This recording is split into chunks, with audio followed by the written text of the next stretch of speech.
इसे कहते हैं myocardial infarction, death of the heart muscle. Cerebral infarct यानी death of the brain tissue, वैसे ही कहते हैं किडनी इंफ्राक्ट यानी death of the kidney tissue. ये 3 ऐसे होते हैं वाइटल ऑर्गन्स। तो अब अभी कभी इंसान जब गिर जाता है तो कुदरत आपकी मदद करती है गिरा के। क्यों? आपका जो ब्लड प्रेशर है अगेंस्ट ग्रेविटी पंप होता है। आपके जो है ब्लड प्रेशर 120 रहा तो आप अगेंस्ट ग्रेविटी पंप करके जो है इसको डाल रहे हैं, आपके हेड को दे रहे हैं। जैसा कि इसकी मिसाल है, अगर आपके पास लाइट बंद हो जाए और आपका पानी की मोटर चल रही है तो वो बंद हो जाएगी, ऊपर पानी नहीं जाएगा। ग्राउंड लेवल पे खोलेंगे तो पानी आ जाएगा। वैसे ही अगर आपका ब्लड प्रेशर गिर जाता है तो ब्लड इधर नहीं जाएगा, सडन आपको बेहोशी तारी होगी, आप गिर जाएंगे। तो कुदरत आपको रेस्टोर करती है आपके वाइटल ऑर्गन्स को लिटा के। हम अपने नातजुर्बेकारी से, हमारी जो है इलिटरेसी से या कम इल्मी से हम उसको उठा के बिठाते हैं, जिससे डैमेज करते हैं। तो हम करना क्या चाहिए? Very good. क्या करना चाहिए? आप कह रहे हैं कि ये दोनों पैर ऊपर उठाने के लिए कह रहे हैं। इससे क्या होगा? इससे ये होगा कि जो ब्लड 2.5 लीटर्स इनके लोअर पार्ट में हैं वो वाइटल ऑर्गन्स में जाएगा और ये 2 मिनट के अंदर उठ के बैठ जाएंगे। एक छोटी सी टेक्निक मालूम होने से आप कभी भी कोई आदमी लेट जाता है, गिर जो है बेहोश हो जाता है, तो आप उनके पैर दोनों ऊपर उठाना चाहिए।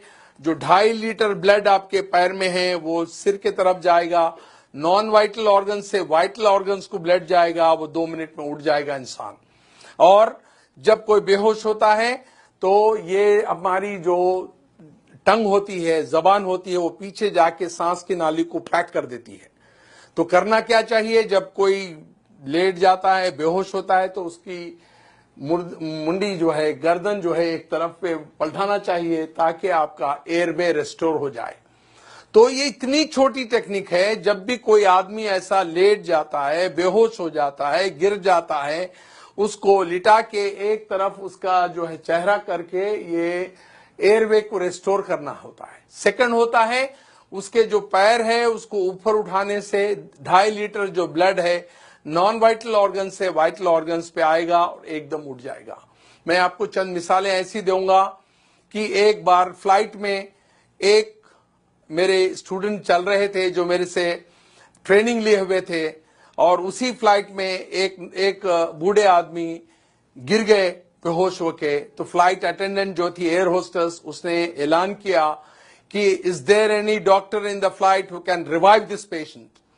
तो देयर वाज नो डॉक्टर, पर ये जो आदमी थे डॉक्टर नहीं थे, मगर वो मेरा लेक्चर अटेंड किए हुए थे। उन्होंने कहा कि even though I am not a doctor I can revive this patient. उसने उसको अलाउ नहीं किया। जब उनकी हालत बहुत खराब हो रही थी तब उन्होंने चीख के कहा still I can do it. Then उनको जो अलाउ किया, उन्होंने उनका जो फेस है एक तरफ टर्न किया, जिसकी वजह से एयरवे रेस्टोर हो गया, और उनके दोनों पैर उठाए जिसमें 2.5 लीटर ब्लड था वो उनके वाइटल ऑर्गन्स को गया।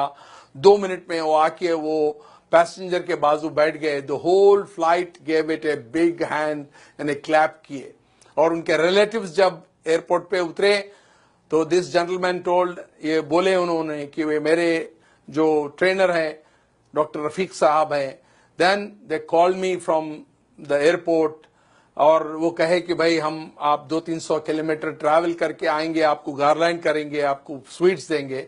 मैं कहा वो हमारे दोस्त को दे दीजिए आप, और मेरे को मिलने के बराबर है। और ऐसे कई वाकयात हुए हैं, ऐसे इंस्टेंसेस है जहां पर कई लोगों की जान जो है बचाई गई है। एक बार भयानक एक्सीडेंट हुआ रोड पे, हम लोग जा रहे थे और वो लोग जो है खून में लुत्फुत थे, यानी they were in the pool of blood unconscious. कोई टेलीफोन कर रहा है इमरजेंसी को, कोई डॉक्टर को बुला रहा है, कोई और तिब्बी इमदाद के लिए कह रहा है, और उसी टाइम पे हम वहां पर पहुंचे। मैंने ये छोटी सी टेक्निक अपनाई, उनका चेहरा एक तरफ किया और फिर पैर ऊपर उठाते वो 2 मिनट में उठ के बैठ गए। The whole crowd gave it a big clapping hand to me. तो ये छोटी सी टेक्निक है जिसके वजह से आप पब्लिक प्लेसेस पे, रेलवे स्टेशन पे, एयरपोर्ट्स पे, बड़े क्राउडेड प्लेसेस पे, स्कूल्स पे, कॉलेजेस पे, रोड साइड पे आप ये टेक्निक अपनाने से किसी की जान बचा सकते हैं। मैं समझता हूं सामीन, आप आज जो ये ब्यूटीफुल ऑडिटोरियम में बैठे हुए हैं, you got enlightened by this small technique, और आप आज एक जान बचाने के काबिल हो सकते हैं। और मैं ये चाहता हूं कि ये टेक्निक्स सारे लोगों को आम करें, आपके दोस्त अहबाब में, आपके रिश्तेदारों में, आपके कलीग्स में, और so that you can save hundreds and hundreds of precious life which are lost due to our ignorance, our illiteracy. Thank you for giving a patient hearing. मैं चाहता हूं कि इसको आम करें आप। Thank you.